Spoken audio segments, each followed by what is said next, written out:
ನಮಸ್ಕಾರ, ನೀವು ನೋಡ್ತಾ ಇರೋದು CJ Karnataka news. Most probably ಮೊದಲೇ ಆಗಿದೆ. ಅಲ್ಲಲ್ಲ, ಅದನ್ನೇ ಹೇಳ್ತಾ ಇರೋದು. ಅವ್ರು ಹೋದಾಗ ಖರೀದಿ ಆಗಿತ್ತ ಅಥವಾ ಇಲ್ವಾ ಅಂತ ಡೇಟ್ ಐ ಆಮ್ ಆಸ್ಕಿಂಗ್. ಅವ್ರು ಹೋಗಿ ಪ್ರಶ್ನೆ ಮಾಡಿದಾಗ ಅದಕ್ಕಿಂತ ಮುಂಚೆನೆ ಖರೀದಿ ಆಗಿತ್ತ? ಹಾ, ಇಲ್ಲ, then you have to give me the specific. ಅವ್ರು ಹೋಗಿದ್ದ ಯಾವಾಗ, ಖರೀದಿ ಆಗಿದ್ದ ಯಾವಾಗ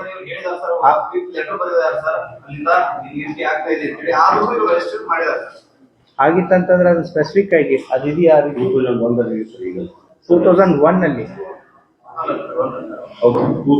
ಆಗಿದೆ. 98 ಕ್ರೈಮ್ ನಂಬರ್ ಅದು. ಸಾಟೆ ಅವ್ರು ಹೇಳ್ತಾರೆ ಅಂದ್ರೆ ಬಾಂಬೆದವರು 2001 ಆಗಿದೆ. ಆ ಕೇಸ್ ಚಾರ್ಜ್ಶೀಟ್ ಆಗಿದೆ. ಅವ್ರಿರಲಿಲ್ಲ 2001 ಎರಡು ಒಂದ್ ಅಲ್ಲಿ ಮಾಡಿದ್ರೆ ತಹಶೀಲ್ದಾರ್ ಆಫೀಸ್ ಇದು ಮಾಡಿದ್ದಾರೆ. ಫೇಕ್ ಅದಾವ ಕೇಸ್ ರಿಜಿಸ್ಟರ್ ಆಗೈತ್ರಿ. ಆ ಅಧಿಕಾರಿಗಳಿಲ್ಲ.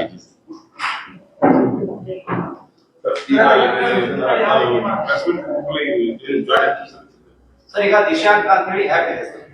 ಆ್ಯಪ್ ಅನ್ನ ತಗೊಂಡೋಗಿ ಅದೇ ಜಮೀನಲ್ಲಿ ಇದ್ರೆ ಮೂಲ ಮಾಲೀಕ ಹೆಸರು ಇದು ಒಂದ್ ಕಡೆಗೆ ರೂಲ್ಸ್ ಸರ್. ಅಂದ್ರೆ ಅದನ್ನ ಇಟ್ಕೊಂಡಿಲ್ಲ ಫೇಕ್ ಮಾಡ್ತಾ ಬಂದಿದ್ದಾರೆ. ಯಾವ ಜಮೀನ್ ಮಾಲೀಕ ಅವನ ಹೆಸರು ಏನೋ ಇರ್ತಾನಾಗಿಲ್ವಾ, ಮೂಲ ಶುರು ಆದ್ರೆ ದಿಶಾಂಕ ಆ್ಯಪ್ ಇದೆ sir. What is the question? Sir, ಅಲ್ಲ, ಅಗ್ರೀಡ್. ಅದನ್ನೇ ಹೇಳಿದ್ವಿ ನಾವು. ಏಜೆಂಟ್ರು ಮತ್ತೆ ಬಾಂಡ್ ರಿಜಿಸ್ಟರ್ಸ್ಗಳಿಗೆ ಗೆಟ್ಟಿಂಗ್ ದಿಸ್ ಇನ್ಫಾರ್ಮೇಶನ್ ತಾವೇನು ಹೇಳ್ತಾ ಇದ್ದೀರಲ್ಲ, ಯಾಪ್ ಮುಖಾಂತರ ಆಗಿರ್ಬೋದು ಅಥವಾ ಮಾಹಿತಿದಾರರ ಮುಖಾಂತರ ಆಗಿರ್ಬೋದು, ಏಜೆಂಟರ ಮುಖಾಂತರ ಆಗಿರ್ಬೋದು, ಈ ರೀತಿಯಾದಂಥ ವಿಕ್ಟಿಮ್ಸ್ಗಳನ್ನ ಐಡೆಂಟಿಫೈ ಮಾಡೋದು ಈಸಿ ಆಗಿತ್ತು. Because of their nexus and exposure to the ಏನು ಡಾಕ್ಯುಮೆಂಟ್ಸ್ ಆಗಿರ್ಬೋದು, ತಾವು ಹೇಳ್ತಾ ಇರುವಂಥ ಆ್ಯಪ್ ಆಗಿರ್ಬೋದು. ಸರ್, ಈಗ ನಕಲಿ ಆಧಾರ್ ಕಾರ್ಡ್ ಸೃಷ್ಟಿ ಮಾಡೋದಂತೂ ಮಾಡೋಕ್ಕಾಗಲ್ಲ. ಹೌದು, ಈಗ ಕಂದಾಯ ಇಲಾಖೆ ಅಧಿಕಾರಿಗಳು ಏನಾದ್ರು ಶಾಮಿಲ್ ಇದಾರ ಅಂತ ಏನಾದ್ರು ತನಿಖೆ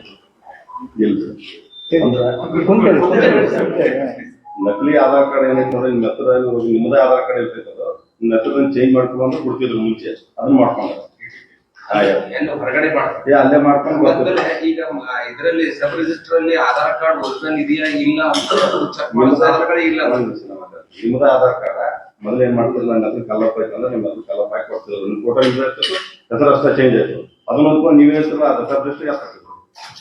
ಅಂದ್ರೆ ಅಲ್ಲಿಗೂ ಕೂಡ ಕರೆಕ್ಟ್ ಆಗಿ ಚೆಕ್ ಮಾಡ್ತಾರೆ. ನಿಮ್ಮ ಹತ್ರ ನಿಮ್ಮ ಹತ್ರ ಇದು ಐತೆ ಅಂತ ಮುನ್ಸಿ ಅಂತ ಹಾಕೊಂಡ್ಬಿಡೋದು, ಅದನ್ನೇ ಒಯ್ದು ಕೊಡೋದಲ್ಲಿ. ಅದು ಒರಿಜಿನಲ್ ಇರ್ತೈತೆ, ಅಲ್ಲಿ ಚೆಕ್ ಮಾಡೋದು. ಚೇಂಜ್ ಆಗಿರ್ತೈತೆ ಅಷ್ಟೇ. ಮತ್ತೆ ಆಧಾರ್ ಕಾರ್ಡ್ ಕೆಳಗಡೆ ಹೊರಗಡೆ ಮಾಹಿತಿ ಕೊಡಲ್ಲ, ಬರ್ದಿದ್ದು ನೋಡ್ ಕೊಡೋದಿಲ್ಲ. ಅಲ್ಲಿದು ಮೊದಲಿಂದು ಈಗಿಂದು ತಗೊಂಡು ಶೀಟ್ ಮಾಡಿ ಕಳಿಸ್ತೀವಿ. ಚೇಕ್ ಮಾಡಿದ್ದಾರೆ ಸರ್. ಸಿಂಧಿ ಉದ್ಯಮ ಕಂಡು ಬಂದಿದೆ. ಸಿಂಧಿ ಉದ್ಯಮ ಯಾವ ಪ್ರಕರಣಗಳು ಇದಾವ ಅಲ್ಲಿ?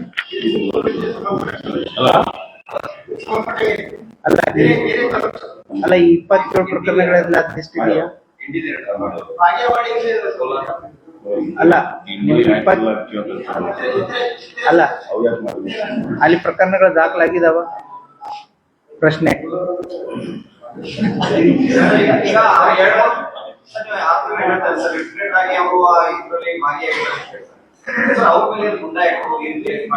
ಈಗ ನೆಕ್ಸ್ಟ್ ಬರುತ್ತೆ. ಈಗ ಪ್ರಕರಣಗಳ ಚಾರ್ಜ್ ಶೀಟ್ ಆಯ್ತು. ನಾವು ಆಲ್ರೆಡಿ ಅವರನ್ನ preventive sections PR security cases ಅಂತ ಏನಿದೆ, ಸೆಕ್ಯೂರಿಟಿ ಕೇಸಸ್ಗಳಲ್ಲಿ ಅವ್ರದ್ದು ಬಾಂಡ್ ಓವರ್ ಮಾಡುವಂಥ ಪ್ರಕ್ರಿಯೆ ಜಾರಿಯಲ್ಲಿದೆ. ಸೊ ನಾವು will look into the other options legally. First PR ಬರುತ್ತೆ, ನೆಕ್ಸ್ಟ್ ಗಡಿಪಾರ್ ಬರುತ್ತೆ, ನೆಕ್ಸ್ಟ್ ಏನೋ ಗುಂಡಾ ಆಕ್ಟ್ ಬರುತ್ತೆ. ಅದು ಹಂತ ಹಂತವಾಗಿ ಪ್ರಕ್ರಿಯೆಗಳು ಸ್ಟಾರ್ಟ್ ಆಗುತ್ತೆ. ಮಲ್ಟಿಪಲ್ ಸೆಲ್ಲಿಂಗ್ ಏನಾಗಿದೆ, ಖರೀದಿ ಮಾಡ್ಕೊಂಡು ಅಲ್ಟಿಮೇಟ್ಲಿ ಅವ್ರು ನನಗೂ ಎಷ್ಟು ಇಟ್ಕೊಂಡ್ರೆ ಅವ್ರಿಗೆ ಲಾಭ ಆಗುದಿಲ್ಲ. ಅವ್ರು ಇರ್ತೈತಿ, ಅವ್ರಿಗೆ ಸಮಸ್ಯೆ ಇರ್ತೈತಿ. ಸೊ ಮಲ್ಟಿಪಲ್ ಸೆಲ್ಲಿಂಗ್ ಆಗ್ಬೇಕು, ಯಾರು ಮಾರಾಟ ಮಾಡ್ಬೇಕು, ಓನರ್. ಸೊ ಆ ತರ ಮಲ್ಟಿಪಲ್ ಸೆಲ್ಲಿಂಗ್ ಆಗಿದೆಯಾ? ಮಲ್ಟಿಪಲ್ ಖರೀದಿ ಮಾಡೋದವ್ರು ನಿಮ್ಮ ಹತ್ರ ಬಂದಿದ್ದಾರೆ, ಇಲ್ಲ ನಾನು ಒರಿಜಿನಲ್ ಆಗಿಲ್ಲ, ಯಾರು ನಮ್ಮ ಅಮೌಂಟ್ ಎರಡು ರೀತಿಯಾದಂತ ಕಂಪ್ಲೇಂಟ್ಸ್ ಇದೆ. ಮೂಲ ಓನರ್ ಕಂಪ್ಲೇಂಟ್ ಕೊಟ್ಟಿದ್ದು ಇದೆ, ಮತ್ತೆ ಮೋಸ ಹೋದಂತ ಜನರು ಕಂಪ್ಲೇಂಟ್ ಕೊಟ್ಟಿದ್ದು ಇದೆ. ಅವ್ರಿಗೂ ಸಮಸ್ಯೆ ಏನಂದ್ರೆ ಅವರು ರೊಕ್ಕ ಕೊಟ್ಬಿಟ್ಟಿರ್ತಾನೆ, ಓನರ್ ಯಾರೋ ಇರ್ತಾನೆ, ಓನರ್ಗೂ ರೊಕ್ಕ ಸಿಕ್ಕಿರಲ್ಲ. Then the court will decide the matter. So these people will, you know, yes, they are also the victims of the fraud. The court will decide it. ಯಾವ ರೀತಿ ಸರ್, ಎರಡನೇ ಸರ್, ಈಗ ಲ್ಯಾಂಡ್ ಟೋಟಲ್ ನಾವು ಹೇಳಿದ್ರೆ 158 ಎಕರೆ 30 ಗುಂಟ. ಇನ್ನೂ ಏನು land ಬರಬೇಕಾ? ಈಗ ಟೋಟಲ್ 25 ಪ್ರಕರಣಗಳಲ್ಲಿ ಒಟ್ಟು ಮೋಸ ಹೋಗಿದ್ದಂಥದ್ದು ಇಷ್ಟು ಎಕರೆ ಲ್ಯಾಂಡು, ಮತ್ತೆ ಇಷ್ಟು ಗುಂಟ, ಮತ್ತೆ ಇಷ್ಟು 9 ಎನೆ ಪ್ಲಾಟ್ಗಳು. ಸೊ ಈ ಪ್ರಕರಣಗಳು ದಾಖಲಾಗಿರೋದ್ರಿಂದ as of now ownership is with the original owners. ಹೌದಾ? ಇವ್ರು ಏನಾದ್ರು ಕಂಟೆಸ್ಟ್ ಮಾಡಿ ಈಗ ಏನು ಆರೋಪಿಗಳು ಏನಿದ್ದಾರೆ, if the contest and if they are able to prove in the court ಇದು ನಮಗೆ ಅಂತಂತೇಳಿ, then the court will decide the ownership. But as on today, the ownership is with the original landowner. Actually, 158 acres ಮೇಲೆ dispute ಇತ್ತು, ಇದು ಇನ್ನೂ ಹೆಚ್ಚು ಮೇಲೆ dispute ಇದೆ. More than that is. ಅಲ್ಲಲ್ಲ, ಇದಿಷ್ಟೇ ಟೋಟಲ್ ಓವರ್ ಆಲ್ 27. ಎಸ್ ಬೇರೆ ಬೇರೆ ಜಾಗ, ಬೇರೆ ಪ್ಲೇಸ್. ಇದು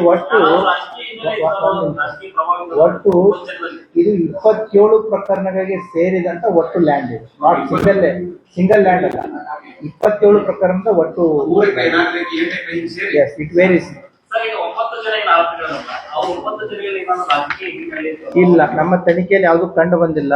ಹೌದಾ? ಆ 9 ಜನರ ಡೀಟೇಲ್ಸ್ ಅನ್ನ ಕೊಡ್ತೀವಿ, ಯಾಕಂತಂದ್ರೆ ಆ ಹಿನ್ನೆಲೆ ನಮ್ಗೆ ಗೊತ್ತಿರಲ್ಲ, ಯಾರು ಏನು ಅಂತಂದ್ರೆ ಡೀಟೇಲ್ಸ್ ವಿಲ್ ಗಿವ್ ಇಟ್. ಆರೋಪಿಗಳ ಫೋಟೋ ಏನಾದ್ರು ಬಿಡುಗಡೆ yes, will give it to you. ಕೊಡ್ತೀವಿ. ಸಾರ್ವಜನಿಕರಿಗೆ ಸಲಹೆ ಕೊಡ್ಬೋದು. ಸಾಮಾನ್ಯವಾಗಿ ಏನ್ ಖಾಲಿ ಜಾಗ ಇರ್ತದಿಲ್ಲ, ಅದು ಯಾಕೋ ಫೆನ್ಸಿಂಗ್ ಇರೋದಿಲ್ಲ, ಒಂದು ಮನೆಯ ಒಂದೊಂದು ನಂಬರ್ ಇರೋದಿಲ್ಲ, ಏನೂ ಇರೋದಿಲ್ಲ. ಅಟ್ಲೀಸ್ಟ್ ನಾವು ವಿ ಹ್ಯಾವ್ ಸೀನ್ ಪರ್ಟಿಕ್ಯುಲರ್ಲಿ ಒಂದ್ ಬರೀ ಬೋರ್ಡ್ ಹಾಕ್ಬಿಟ್ರೆ ಈ ಜಾಗ ಮಾರಾಟಕ್ಕಿಲ್ಲ ಅಂತ ಹೇಳ್ಬಿಡಿದ್ರೆ ಅಷ್ಟೇ ಪ್ರಿವೆಂಟ್ಸ್. ಅದಕ್ಕೆ the purpose of this entire press meet ಏನು ಅಂತಂದ್ರೆ, ಈ ರೀತಿ ಮೋಸ ಜನ ಹೋಗಬಾರ್ದು, ಈ ರೀತಿಯಾದಂತ ಮೋಸ ಮಾಡುವಂತ ಜನ ಹೊರಗಡೆ ಇದ್ದಾರೆ, ಮತ್ತೆ ನಿಮ್ದು ಆದಂತ ಪ್ರಾಪರ್ಟಿಗಳಿದ್ರೆ ಅದನ್ನ ವೆಲ್ ಸೆಕ್ಯೂರ್ಡ್ ಮಾಡ್ಕೊಳ್ಳಿ. ಪ್ರತಿ ವರ್ಷನೂ ಕೂಡ EC ಸರ್ಟಿಫಿಕೇಟ್ ಅನ್ನ ತಗೊಳ್ಳಿ, ಪ್ರತಿ ವರ್ಷ ನಿಮ್ಮ RTC ಚೆಕ್ ಮಾಡಿ. ನಿಮ್ಮ ಲ್ಯಾಂಡ್ ಸಿಟಿಗೆ ಪರ್ಟಿಕ್ಯುಲರ್ಲಿ ಹತ್ರ ಇತ್ತು ಅಂತಂತಂದ್ರೆ ಅದನ್ನ ಸೆಕ್ಯೂರ್ಡ್ ಫೆನ್ಸಿಂಗ್ ಮಾಡ್ಕೊಳ್ಳಿ. ನಿಮ್ಮದೇ ಆದಂತಹ ಒಂದು ಪಂಚಾಯತ್ಗಳಲ್ಲಿ ಇತ್ತು ಅಂದ್ರೆ ಟ್ಯಾಕ್ಸ್ ತುಂಬಬೇಕಾಗುತ್ತೆ, ಕಾರ್ಪೊರೇಷನ್ ಲಿಮಿಟ್ಸ್ ಇದ್ರು ಟ್ಯಾಕ್ಸ್ ತುಂಬಬೇಕಾಗುತ್ತೆ.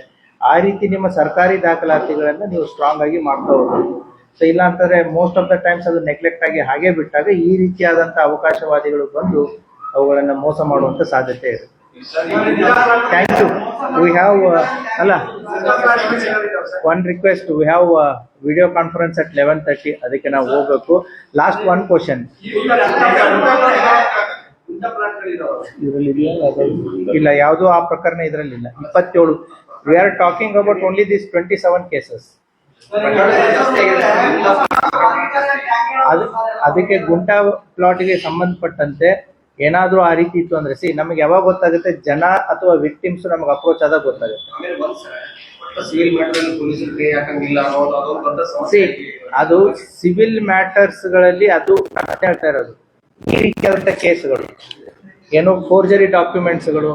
ಈಗ ಒರಿಜಿನಲ್ ಓನರ್ ಇಲ್ಲಿ ಬದುಕಿದ್ದಾನೆ, ಯಾರೋ ಇಂಪರ್ಸನೇಟ್ ಮಾಡಿ ಬಂದಿದ್ದಾನೆ, ಫೋಟೋ ಯಾರ್ದೋ ಇದೆ, ದಾಖಲಾತಿಗಳು ಕಣ್ ಮುಂದೆನೆ ಇದೆ, ಇದು ಫೋರ್ಜ್ ಡಾಕ್ಯುಮೆಂಟ್ ಅಂತೇಳಿ. ಒರಿಜಿನಲ್ ಓನರ್ ಒಂದ್ ಕಡೆ ಇದ್ದಾನೆ, ಫೇಕ್ ಓನರ್ ಒಂದ್ ಕಡೆ ಇದ್ದಾನೆ, ತಗೊಂಡವನು ಇನ್ನೊಂದ್ ಕಡೆ ಇದ್ದಾನೆ. That is a clear cut visible of forgery and cheating. So depending upon case to case. Civil matters again we have to study it, whether it comes under the criminal offense or not, then we have to decide. ಯಾಕಂದ್ರೆ ಈಗಲೂ ನಡೀತಿರ್ಬೋದು sir, ಯಾಕಂದ್ರೆ ಗೊತ್ತಾಗಿಲ್ಲ sir, ಅವ್ರನ್ನ ಯಾಕೆ ಆರೋಪಿಗಳಾಗಿರ್ಬೋದು, ತನಿಖೆ ಯಾಕೆ ನಡೆಯಬಾರದು sir? ಇದಕ್ಕೆ use ಮಾಡ್ಕೊಂಡು ಓಕೆ ಸರ್, ಓಕೆ. ಆದ್ರೆ ಯಾವ್ದೋ ವ್ಯಕ್ತಿಯನ್ನ ಇಲ್ಲಿಂದ ಬಂದಮ್ಮ ಅವ್ರನ್ನ ಇಲ್ಲಿ ಲೋಕಲ್ ಕ್ರಿಯೇಟ್ ಮಾಡಿರೋ ಆಧಾರ ಕೊಟ್ಟರೆ ಇದು ದೊಡ್ಡ ಸರ್. DTP ಸೆಂಟರ್ಸ್ ಮೇಲೆ ಹೆಚ್ಚಿನ ನಿಗಾ ವಹಿಸಿದ್ರೆ ಏನಾದ್ರು ಇಲ್ವಾ? DTP ಸೆಂಟರ್ಸ್ ಗಳಲ್ಲಿ ಇದನ್ನು ನಡೀತಾ ಇರೋದು, ಆಧಾರ್ ಕಾರ್ಡ್ ಮತ್ತು ಹೆಚ್ಚಿನ ನಿಗಾ ವಹಿಸಿದ್ರೆ ಇದು ನೀವು ಹೋಗಿ ಅಲ್ಲಿ ರಿಪೋರ್ಟ್ ಮಾಡಿ. ಸೊ ಫೋನ್ಗಳು ಬರ್ತಾ ಇದೆ. ಆಯ್ತು, ಲಾಸ್ಟ್ ಏನು ನಮ್ಮ ವಿಜಯವಾಣಿ ಪರಶುರಾಮ್ ಅವಾಗಿಂತ ಕೇಳ್ತಾ ಇದಾರೆ. Last question. ಎಸ್,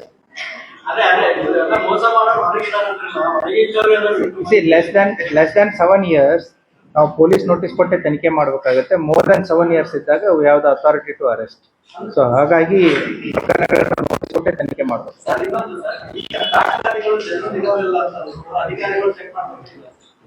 ಅದನ್ನೇ ಹೇಳಿದೆ ನಾನು, it varies from case to case how much an government servant is involved in that offence. ಈಗ ನಾನೊಬ್ಬ ಸರ್ಕಾರಿ ಅಧಿಕಾರಿ ಇದ್ದೀನಿ, ನಮ್ಮ ಪೊಲೀಸ್ ಸ್ಟೇಷನ್ ವೆರಿಫಿಕೇಶನ್ ಆಗ್ತಾ ಇರ್ತದೆ. ಯಾವ ಫೋರ್ಸ್ ಡಾಕ್ಯುಮೆಂಟ್ಸ್ ಗಳನ್ನ ಡೂಪ್ಲಿಕೇಟ್ ಡಾಕ್ಯುಮೆಂಟ್ಗಳು ಸಬ್ಮಿಟ್ ಮಾಡಿದಾಗ sometimes you will not be come to know whether it is original or not.